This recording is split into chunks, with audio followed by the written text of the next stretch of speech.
Good morning. ప్రభువైన యేసుక్రీస్తు వారి పరిశుద్ధ నామములో అందరికీ శుభాలు. ఈరోజు మన అనుదిన ఆత్మీయ ఆహారంగా మత్తయి సువార్తలో 1వ అధ్యాయము 19వ వచనాన్ని ధ్యానించుకుందాం. ఆమె భర్త అయిన యోసేపు నీతిమంతుడై ఉండి ఆమెను అవమానపరచనొల్లక రహస్యముగా ఆమెను విడనాడ ఉద్దేశించెను. యోసేపు నీతిమంతుడు అనే విషయాన్ని ఇక్కడ మనం చూస్తున్నాం. నీతిమంతునికున్న ముఖ్యమైన 2 లక్షణాల గురించి మనం ఈరోజు ధ్యానించుకుందాం. నీతిమంతుడు పాపితో కలవడు, ఎందుకంటే దుష్ట సహవాసము మంచి నడవడికని చెరుపును. నువ్వు నీతిగా ఉన్నప్పుడు దుష్టులతో సహవాసం చేస్తే నీ నీతి తప్పిపోయే ప్రమాదం ఉంటుంది. కనుక సాధ్యమైనంత వరకు దుష్టులకు దూరంగా ఉండమనే వాక్యం చెప్తుంది. నీతిమంతుడు దుష్టునితో కలవడు. రెండవది, నీతిమంతుడు తన జీవితంలో పాపిని చూచి విమర్శించి పాపిని అవమానపరిచేవాడు కూడా నీతిమంతుడు కాదు. చాలామంది నీతిమంతుల్లో స్వనీతి ఎక్కువ ఉంటుంది. వారు పాపులను చూచి, పాపం చేసి అపవిత్రమైన జీవితం జీవించే వారిని చూసి అసహించుకుంటారు, దూషిస్తారు, అవమానపరుస్తారు. ఇక్కడ నీతిమంతుడు ఎవరంటే మనం చదువుకున్న మత్తయి సువార్త 1వ అధ్యాయం 19వ వచనంలో మరియకు ప్రదానము చేయబడిన భర్త అయినటువంటి యోసేపు, మరియకు భర్తగా ప్రదానం చేయబడ్డాడు. యోసేపట నీతిమంతుడట. నీతిమంతుడు అయ్యిండి ఆయన ఏం చేశాడట? ఇంకా వారు శరీరంగా కలవకముందే మరియ గర్భము ధరించిందని తెలుసుకుని, మరియ తప్పు చేసింది, పాపం చేసింది, జారత్వంలో పడిపోయింది, కనుక నన్ను మోసం చేసింది అని బాధ ఒకటి ఉంటే, అతడు నీతిమంతుడే కాదు, అతడు మంచివాడు. కనుక మరియను అవమానపరచనొల్లక మరియను 10 మందిలో పెట్టి ఆమెను నిందించి, ఆమెను తీర్పు తీర్చి, ఆమెను అవమానపరిచి ఇలా చేయడం నాకు ఇష్టం లేదని చెప్పి, ఎందుకంటే ఆయన మంచివాడు కదా, అలా చేయకుండా, అలాగని చెప్పి ఆమెను స్వీకరించకుండా అపవిత్రమైన జీవితంలో జీవించిన ఆ వ్యక్తితో నేను వివాహ జీవితాన్ని జీవించలేనని చెప్పి రహస్యముగా ఆమెను విడనాడ ఉద్దేశించాను యోసేపు. తర్వాత ఏమైందో మనకు తెలుసు. దేవుని దూత కలలో ఆయనకు ప్రత్యక్షమయ్యి సత్యాన్ని చెప్పి, మరియ గర్భము ధరించింది, పాపం వల్ల కాదు పరిశుద్ధాత్మ వల్ల గర్భం ధరించి లోకరక్షకుడు కనబోతుందని చెప్పినప్పుడు యోసేపు చేర్చుకున్నాడు. ఇక్కడ యోసేపులో ఉన్న 2 గొప్ప గుణాలు.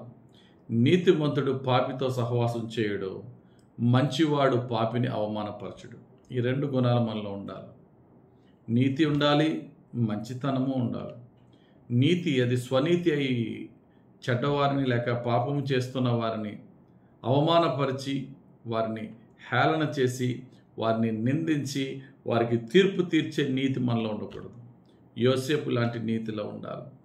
అతడు నీతిమంతుడు పాపం చేయలేదు, పాపం చేసిన వారిని అవమానపరచలేదు, తీర్పు తీర్చడానికి దేవుడు ఉన్నాడు, ఆయన చూసుకుంటాడు. యేసు ప్రభు విషయంలో పేతురు గారు ఆయన రాసిన మొదటి పత్రిక 2వ అధ్యాయం 23వ వచనంలో ప్రభుని గురించి చెప్పిన మాట, ఆయన దూషింపబడి బదులు దూషింపలేదు. యేసు ప్రభు దూషింపబడ్డాడు, కానీ ఎవరిని దూషించలేదు.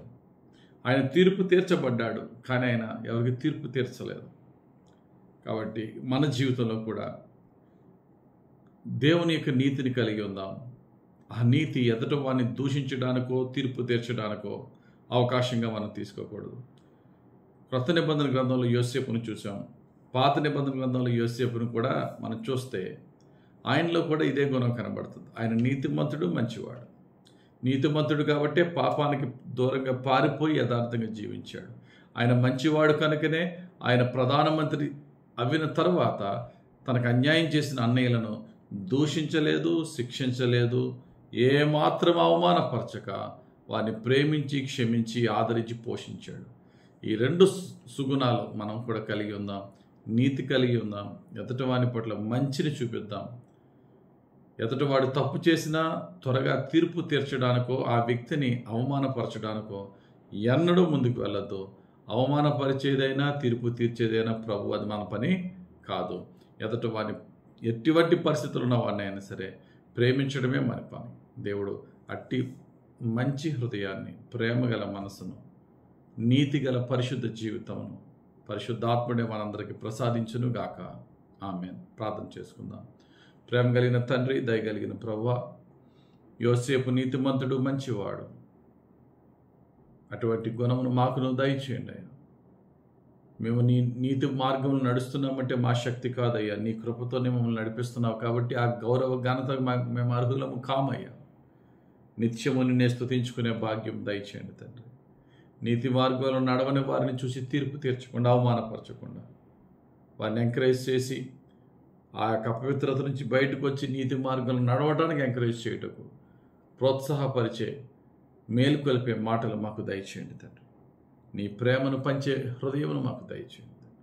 నీ పరిశుద్ధ ఆత్మతో మమ్మలను సంపూర్ణంగా రక్షించి దీవించమని, నీకు ప్రీతికరంగా జీవింపచేయమని యేసుక్రీస్తు వారి పరిశుద్ధ నామములో ప్రార్థించి వేడుకొనుచున్నాము తండ్రి. ఆమేన్. తండ్రి యొక్కయు, కుమారుని యొక్కయు, పరిశుద్ధాత్మ దేవుని అభిషేకం మనపై దిగివచ్చి యేసయ్య నీతిలో, యేసయ్య మంచితనములో పరిశుద్ధాత్ముడు మనల్ని నడిపించును గాక. ఆమేన్.